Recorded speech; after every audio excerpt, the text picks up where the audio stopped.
From spooky legends past, down through generations, to haunted locations that hold a ghostly past.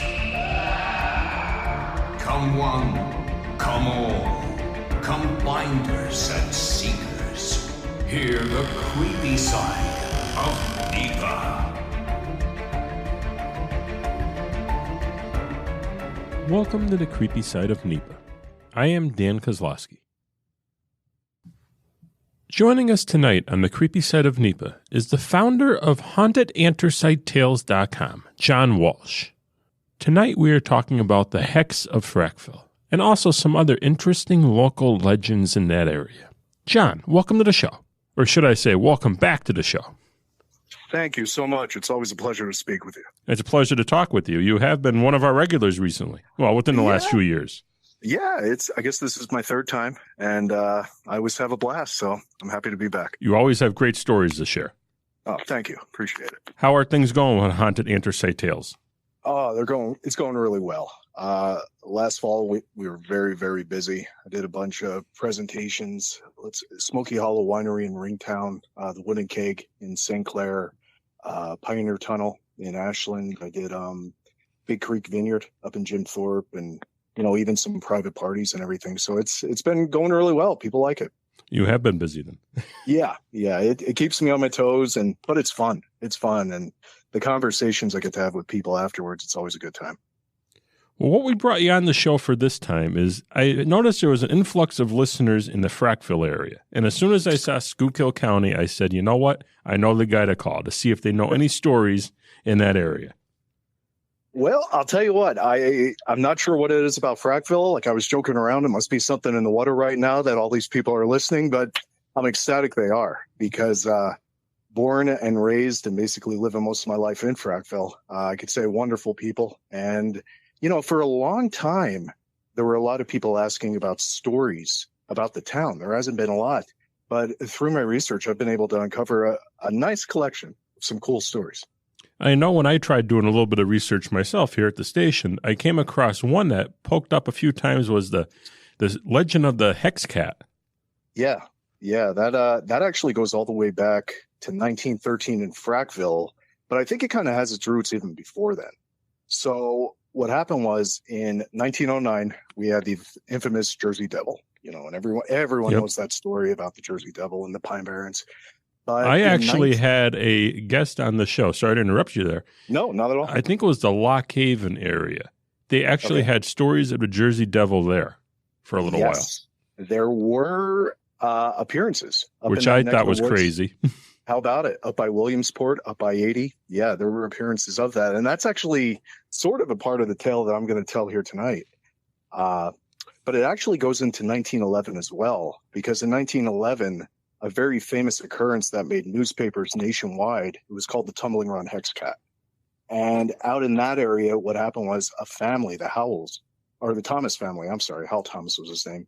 They were supposedly being terrorized by this Hex Cat that had, if you want to say, like a paranormal basis to it, that they were hexed by it.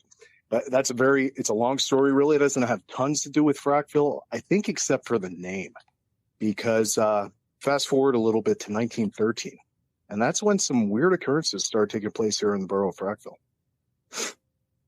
And does that have to do with the cat legend, or is that, like you said, just with the name? Well, it's interesting because the articles that I was able to find online called it the Hex and the Hex Cat, but realistically, there's no connection whatsoever except for the name. So it's almost like maybe the name piggybacked the Tumbling Run Hex Cat. But yet, when you get into the description of what people saw and even kind of terrorized them a little bit in the borough, really has no connection whatsoever. Interesting. It goes all the way back to September of 1913. And the location was there. It's now the Lincoln Apartments, but at the time it was known as the New High School here in town in Frackville. And one evening, 4 girls were out walking around, just having a good time in the borough. And they came running home, and they blew through the door, and they were very upset, out of breath. And when they were questioned what happened, they started telling a tale that just was eye-popping, to say the least. They made the claim that they saw some sort of creature. And this creature was about 3 feet tall, had wings, and almost looked like a horse to them a little bit. And it scared them so much they went running off, and they had to tell their mother and everything. And of course, no offense, but teenage girls, it's night, seeing things, they kind of were discounted for the most part, and people just kind of ignored what they had to say at that time. Sure. That is until the very next night, when about a block away from that location, it was witnessed again. And this time it was by a young man that was walking home, and he made the claim that he also saw this creature. And the description he gave was kind of similar to what the young girls had seen the night before. So believe it or not, this continued for about 2 weeks, where the people within Frackville were getting visitations by this creature almost every night. And the interesting thing is, it was a slew of people. It wasn't just one or two people. There was even an occurrence in one newspaper that said a very well-respected citizen of Frackville, he was in his home. And as he was sitting at home one night, he can hear this bellowing, like this unearthly screeching outside his door. And he sat there and he would listen to it, but he didn't look outside. He refused. And I get it. Oh, yeah. I don't know if I would either. Yeah. Even peek through the window. I don't know. But some borough people were walking by, and they made the claim to see the creature that had been described by the young girls just a couple days before, giving off this unearthly screeching.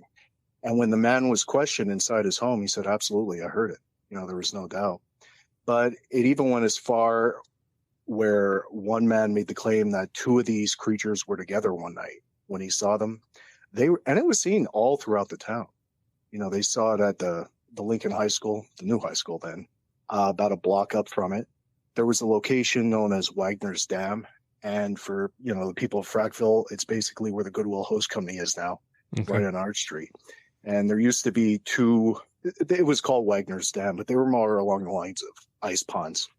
And there were claims that the creature was seen there. There were also claims along the railroad tracks, it could be seen.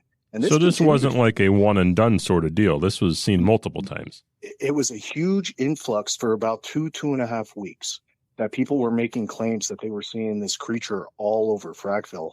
And it became, an interesting situation, because obviously you had some people that were criticizing the claims, but at the same token, you had mothers that absolutely refused to let their children go outside after dark.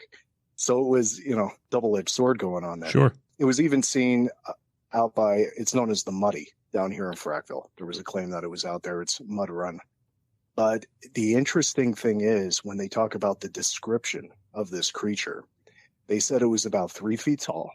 It had longer back legs, very smaller forelegs, if you will, limbs, very large wings. And when the wings were spread out, upwards of 7 feet, and even the face kind of like a kangaroo. So the description pretty much spot on, goes along with the Jersey Devil. Yeah, every picture or drawing that I ever saw of the Jersey Devil does. That's basically the description right there. Yeah, and it was a couple years after the influx, in Jersey with the devil. But it's intriguing, because there had been sightings in Pennsylvania up north of us within the last year before that. So the big question is, was it an active imagination, or was the Jersey Devil actually making rounds and kind of getting around the Eastern Coast? Maybe he was passing through. It could be. But it's funny, because the people of Frackville, they knew that it was an opportunity too. And believe it or not, there was a group of men that decided they were going to hunt down the animal, and they came up to the conclusion that regular pitchforks and just bats wouldn't do the job. So they went to a powwow doctor and tried to have bullets made of silver and gold, and they were going to try to shoot it. But at the same token, there was a carnival that was coming into town, and a couple businessmen came up with the idea of having a tour and going around the tour, growing around the town, and actually pointing out the locations where the creature was sighted. So good stuff. Sure, they took the opportunity there to make a couple extra dollars at the time. Yeah, it went so far they were actually going to make a Frackville Hex Club, where the people of Frackville were getting ready to come together and form this club because of this creature. Well, this was a big deal in Frackville at that time, it sounds like. Apparently so. I mean, there was even poetry written about the creature, believe it or not. They were celebrating it to a point. But as fast as it came, and terrorized the people, that quickly it seemed to be gone. So within, honestly, 2.5 weeks, the newspapers it was just an influx of stories and then gone. Yeah, when I was looking it up online, it looks like there was, basically, like you said, a few articles in the newspaper and then nothing after that. Yeah. Yeah. Just the stopped. very first one was September 4th, and it went up to about the 26th. And after the 26th, it almost became like something people would talk about it, but they would laugh a little bit as well. Very interesting, especially how it just stopped and never to be seen again. It's incredible. Yeah, it really is. And the other thing I always found interesting was all the sightings were during the nighttime. So, you know, if indeed it was seen or witnessed by people, I mean, obviously this creature would be nocturnal if it was seen, right, of course. But the description that was given, especially the 7-foot-long wingspan, it's intriguing to say the least.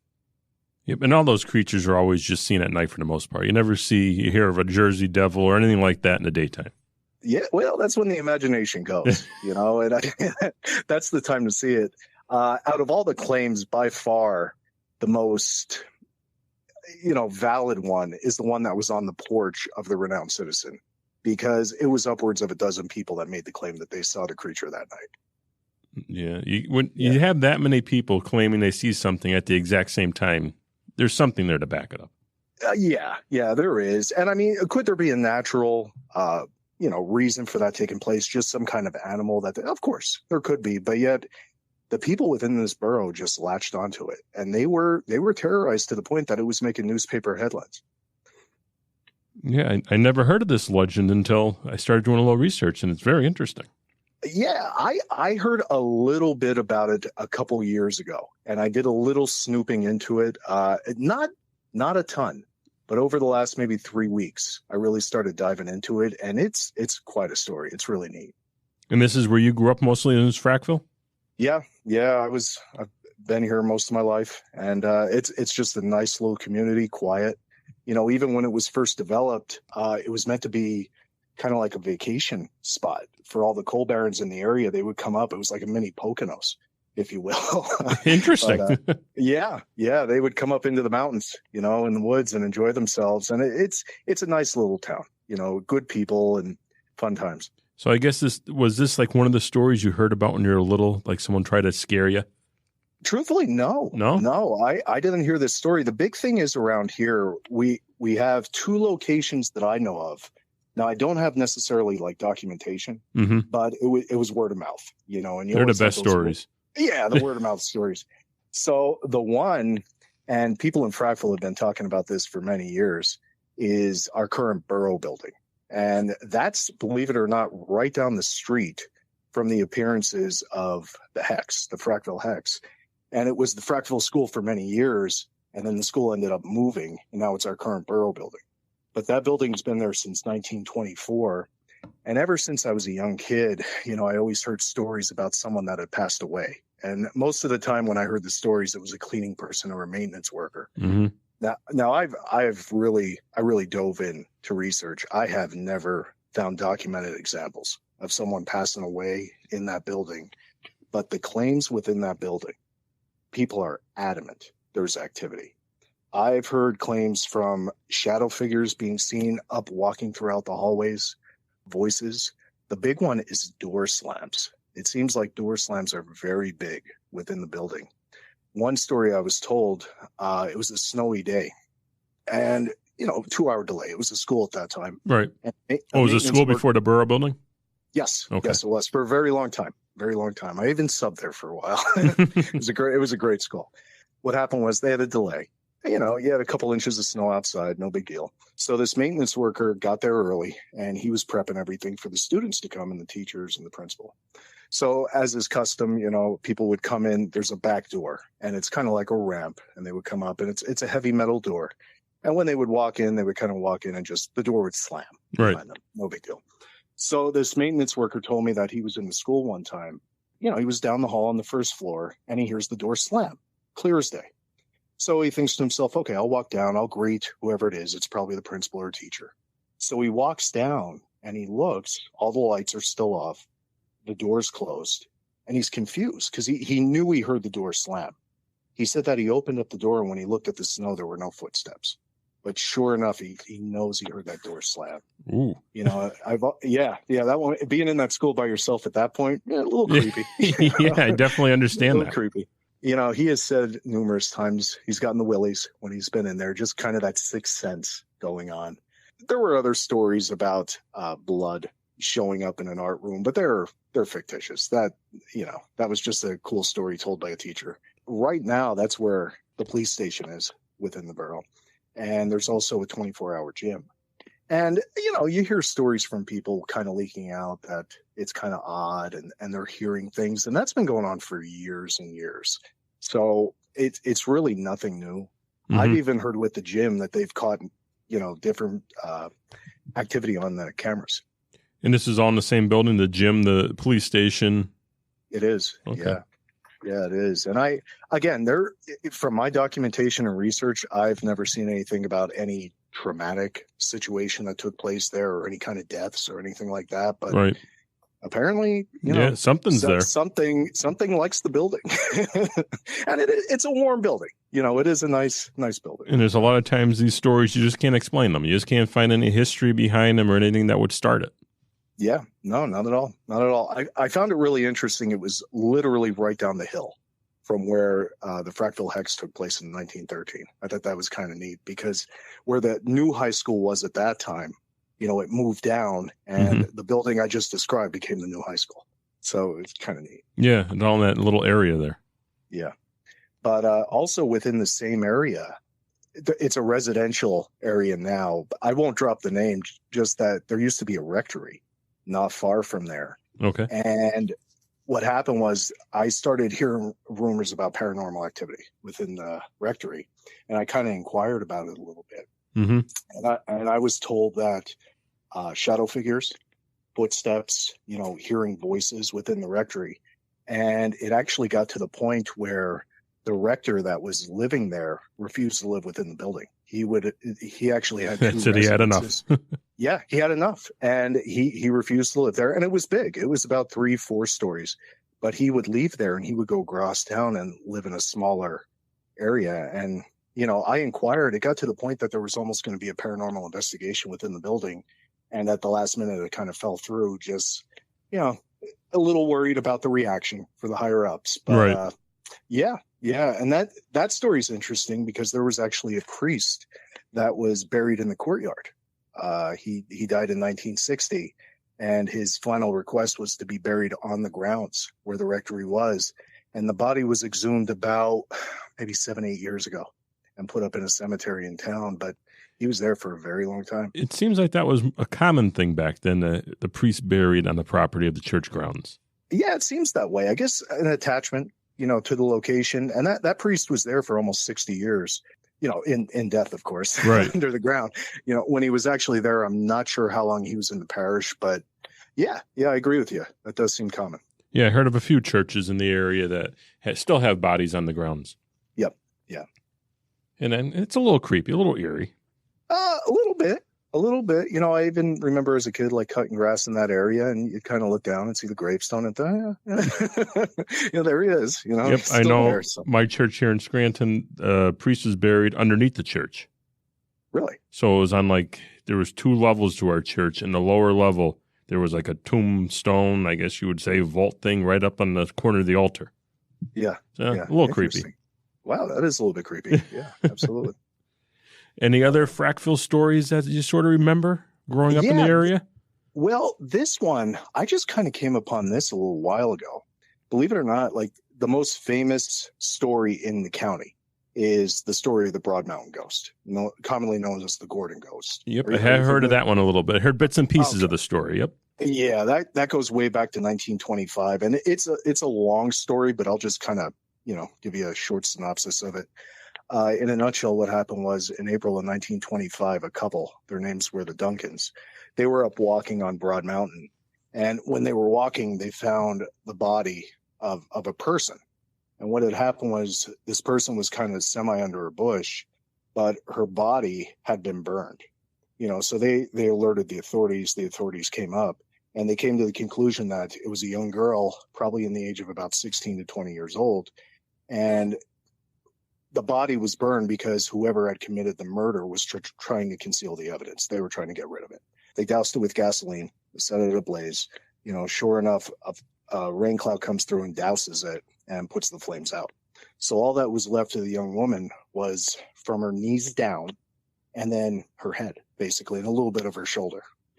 So they start doing this investigation, and for approximately 7 years, they had a detective on the case, and they went all over the place trying to figure out who had killed this girl.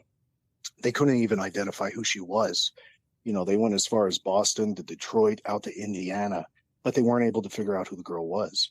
So when they first found the body, they decided they needed something so that people might be able to identify her. Well, you couldn't do fingerprints. There was nothing there. You couldn't do DNA. It wasn't even a thing at that point. Or teeth. Yeah, back then they didn't have many options. Right. So they opted to keep the head, and they actually took a container, filled it with formaldehyde, put the head in this large jar, and sealed it. And the doctor that held on to the head, he's very infamous in this area. His name is Dr. Robert Spencer from Ashland. He actually had the head up until 1941. And that way, anyone that felt that they might know who the young lady was, they would come into his office. So he'd go back into a closet, open up the door, bring out the jar, set it down, and then they would view it, and never figured out who it was. Yeah. This thing hold on to a head that long. Wow. So, what happened was state police got word that Dr. Spencer stole the head. And one day they came knocking and they said, we need the head. So the story is he supposedly made a cast, a mold of the face, but then he ended up handing the head over to the district attorney of the county, and that person handed over the stadies. But, this went on for years, and we're actually nearing the 100th anniversary, and it's still a mystery. We have no idea who this young lady was. But I came upon an article that just blew me away. So the murder took place in 1925. And like we said, the head, just the feet, but the rest of the body was basically just ashes, just charred. Well, this claimed that there was a young lady by the name of Agatha Bullock. And within the article, it said that when the body was first found, her mother, whose name was Mamie, went and identified the young girl. And they were so convinced that it was indeed Agatha, they kept the head, but they gave her the ashes. And she actually brought the ashes back to her home in Frackville. And they buried the ashes of the girl somewhere within Frackville. In fact, there was actually a grave marker with the name Agatha Bullock. Now, the interesting thing about this was all other newspapers were saying that the identity was unknown. They went through a bunch of different young ladies they thought it was, and sure enough, it wasn't. But yet, the two articles that I found, the first one came out of Lancaster. So I thought, Lancaster, that's pretty far. Yeah. Maybe there was a mistake or something along those lines. Well, sure enough, while I continued doing my research, there was one from the Pottsville Republican, right down the road from us. It claimed that the remains were of this young girl. Well, the really intriguing thing is they had the remains in 1925. The article came out in 1930, 5 years later, because Agatha showed up at her house. She was alive the entire time. And she had actually been in kind of like a prostitution ring. And she came back to her house and she viewed the grave where supposedly her remains were. Whoa. Yeah. So the cool thing is, Dan, I knew what happened to the head, but I was asked a couple of times by people, well, what about the rest of the body? And I made the assumption that the rest of the body was basically just buried maybe in up behind the Schuylkill County Alms House. It was at Potter's Field. But yet this article is claiming I'm wrong. It was actually in Frackville. The remains are buried somewhere. Wow, imagine burying the body you think, and then they ended up at your front door. How about it? And even with that, the claim was in the article that there was a gravestone that said her name on it, Agatha Bullock. Now, whether that gravestone is still there or if it existed or if it was on the family plot, I have no idea.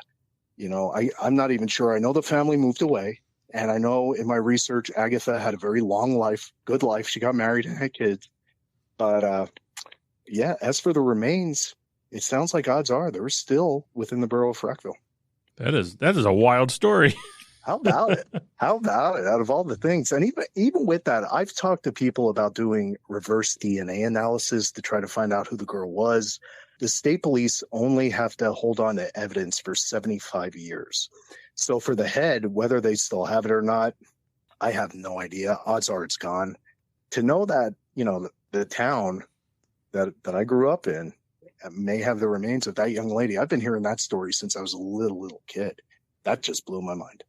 Yeah, like I said, I heard bits and pieces of that story just floating around over the past few years, but yeah, nothing like that. I mean, the actual ghost story aspect of it, they claim that the young girl, could still be experienced up there. And the ghost claims started right away, where people would hear moaning. They claim that they would see the young lady actually going through the forest. The most common claim is when you're going up the mountain, your car starts to sputter and starts to turn off. Some people have claimed you could see her running across the road. Of course, for more extreme purposes, they claim she's on fire, which, the other one is the car, if it turns off, you will continue going up the mountain. So some cool things. Yeah, Something I heard there's like a couple places in our area that happens. Yeah. And it's definitely something to check out on a Saturday night, if you have nothing else going on. But it got to the point there were so many people that were going up the mountain, in a couple of years after the murder, that the police had to come in and shut it down because, you would have dozens and dozens of cars. It was impeding everyone's progress. But at the same token, they would go there and for self-protection, they would take guns, and sure enough, shots would be fired. So the cops came in and actually kind of shoot everyone away. Yeah, I can understand that, especially if they're bringing guns. Yeah, it's a smart move. But it's quite a story, and it's a very well-known story. I think everybody that lives in the area down here, they've always gone across Gorda Mountain and told the story. So. Yeah, you had some very interesting stories about Frackville. I never knew Frackville was this interesting with the urban legends and lore. It's a quiet little town. You would never expect too much. There's always something under the surface, though. I mean, but it always surprises me. Ever since I started this show, the amount of stories in our area. Right, and it's always cool because even this last summer, I went to a yard sale of all places, and somehow the conversation came up about ghost stories. And the woman that I was speaking to started telling me her own story about how she had experiences in her home, and she lived very close to a cemetery. It's just really neat because it opens up the door for great conversations with people. Yeah, and even the people who they don't believe in ghosts or they tell you it's all made up, they still have that one story they can't explain. Right. Yeah, I agree. And even some of the stories, like with the borough building and the rectory, it's all hearsay. And did embellishment take place? Probably. There probably was embellishment over the years. But man, your imagination just goes. And it's just intriguing. And I always like to say, when you go past a location that you're told about, you're always going to do that second look, and just think to yourself, I wonder if something's really there. It's kind of neat. And if anything else, it's entertaining. Yeah, it is. Definitely. And you do learn a little bit of history along the way. Oh, yeah. That's one of the things, and that's actually how I started getting into this. I love doing historical research of the area. And lo and behold, you have all these stories that start to come out, and they're just incredible stories. So it's a lot of fun. Well, John, I'd like to thank you for coming on the show again. Oh, hey, my pleasure. It's always a joy to speak with you, and hopefully we could do it again soon. It's a joy having you. And if anyone is wondering or interested in going to your website and seeing some more of your stories, what's your website again? Yeah, it's www.hauntedanthracitetales.com. I actually have a publication coming out. It should be out by the end of the summer.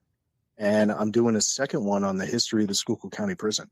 So with that one, it's going to focus on executions, escapes, very infamous inmates that we had right here in Schuylkill County. Very interesting. We'll be looking out for it. Awesome. Thank you. Yep. Thank you for joining us. You're welcome. Have a great night. You too. Thanks. Thank you for listening to the Creepy Side of NEPA. Thank you for listening to the Creepy Side of NEPA.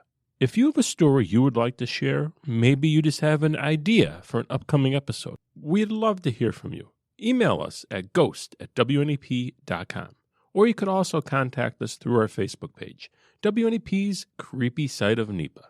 Until next time, enjoy The Creepy Side of NEPA. This has been the Creepy Side of NEPA. If you have a spooky story that took place in northeastern or central Pennsylvania, send it to ghost@WNEP.com for your chance to share it on an upcoming episode. We're dying to hear from you.